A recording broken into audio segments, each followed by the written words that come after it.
Welcome to the Walton Pi. Today I'm going to show you how to prove the following statement. If f is a nowhere vanishing holomorphic function in a simply connected region omega, then there must exist a holomorphic function g on omega such that f of z is equal to e to the g of z. So this is saying that g of z is a branch of a logarithm of f of z. That's what we are going to be proving. Now, if these are the types of videos that you like and are helpful for you, please give this video a like and please consider subscribing because that really helps me to keep making these types of videos. Okay, so how would we go about this proof? So first what we are going to do is we are going to fix a point z0 in omega. And what we're going to do here is then we are going to define our function g. Specifically, we're going to define g of z to be equal to the integral over a path gamma of f prime of w divided by f of w dw plus c0, where a few different things happen. One, c0 is equal to the value of our function f at z0, and secondly, gamma is any path from it would be from z0 to z. Now, we're going to have to do a little bit of justification. So we know that because f is non-vanishing, that means we're never dividing by 0. So that means that there's always going to be a c0 value that's going to work. So that means we know that c0 exists. Secondly, we are also going, so specifically that's because f of z is e to the g of z, so if we plug in z0, then what we're going to get is f of z0 is equal to this path, the path from z0 to z0, that's always 0 no matter which path we pick, so that's going to be a 0 plus c0, and e to the c0 is going to give us any possible output except 0, so because f is non-vanishing, that's how we know that c0 exists. And then the other thing is we know that this path is going to be independent of gamma, or this definition is independent of our path gamma, because we are in a simply connected region. Any two paths connecting the two same endpoints have the same value of the integral there. So that's why we are able to define this, and this is going to then be a well-defined function as we have written it. So next we are going to have to show that g is holomorphic. Okay? So let's go through and figure out what is going on. So let's look at the derivative of g. So g prime of z, well, this is just going to be using the fundamental theorem of calculus. So this is going to give us f prime of z divided by f of z. And so what we have left to do is we're going to have to show that this. So that's our goal. So to get there, here's how we are going to get to that point. We are going to z in omega, and we are going to let h be a complex number sufficiently small so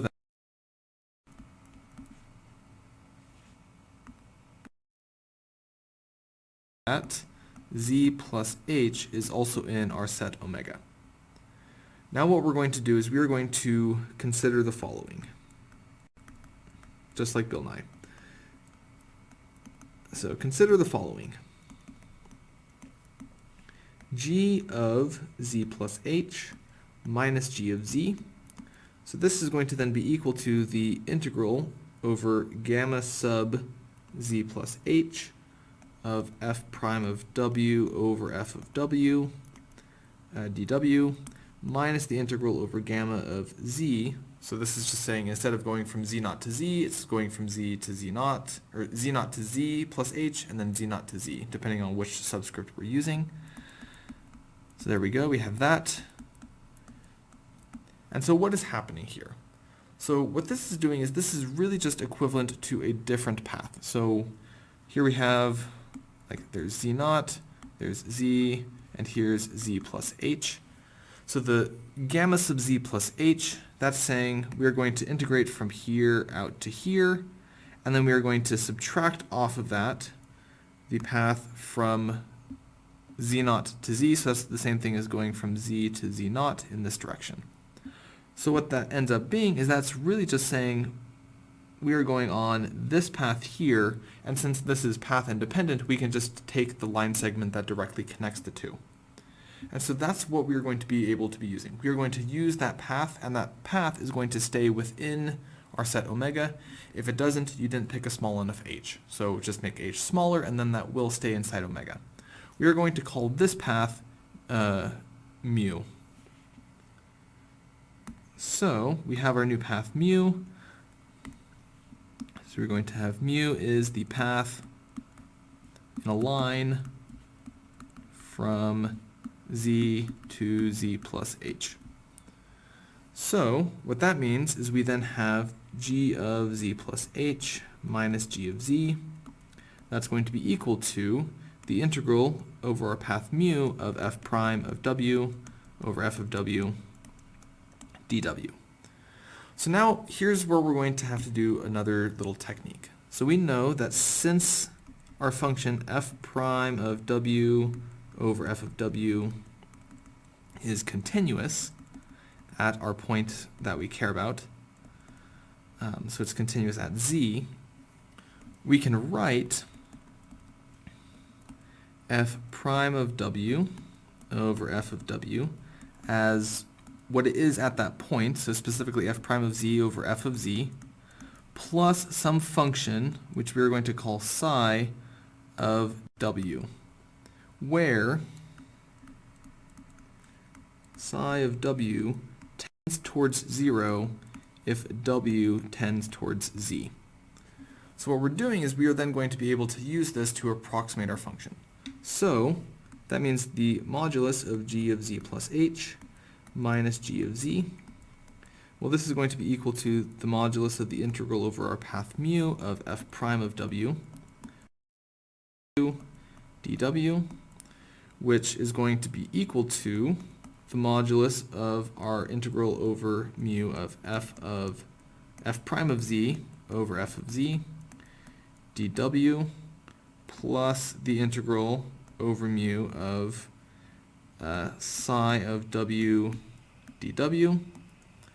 And what we can do here is some of these are really easy to evaluate. That first integral, that's just a constant in terms of w's, so that's equal to the size of h, because that's the length of the curve, multiplied by, well, I guess less than or equal to the size, the length of the curve, which is h, times the modulus of f prime of z over f of z. And we're going to add to that the size of mu of absolute value of psi of w dw. And this is going to be less than or equal to h, or size of h, times f prime of z over f of z,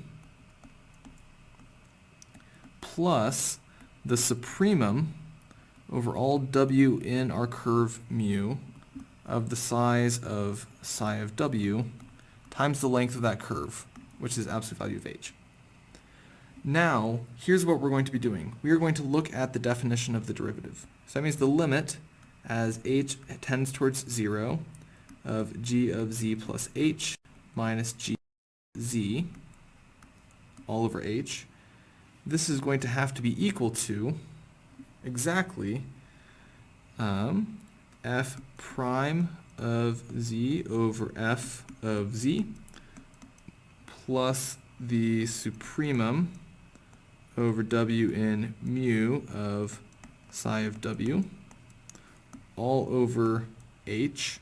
But the nice thing is we actually have an h there and an h there. So all of those h's are going to be canceling each other out. So that goes, that goes. So this is actually just going to be f prime of z over f of z. Now, since w is in mu, psi of w is approaching 0 because mu, that's the path going from z to z naught, and z naught is just the distance away, it's just h away from our z, so that's going to go to 0. So we actually get that's equal to that plus 0. So we have actually shown that g has a primitive, and it is exactly what we wanted it to be. And so that means that we have g, so g is holomorphic,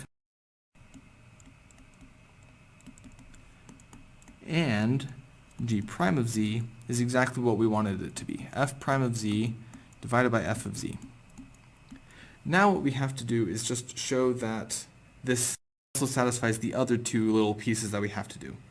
So we're going to look at the derivative with respect to z of f of z e to the minus g of z. Now we're hoping that f of z is equal to e to the g of z, so hopefully this is just going to be a constant and goes to 0. So that's what we are going to try and show. So this is equal to, using the product rule, we have f of z times a minus g prime of z times e to the minus g of z plus f prime of z e to the minus g of z. Well, g prime of z, that's going to be f prime of z over f of z, so that's a minus f of z times f prime of z over f of z. Well, that's handy, those will cancel. E to the minus g of z plus f prime of z e to the minus g of z.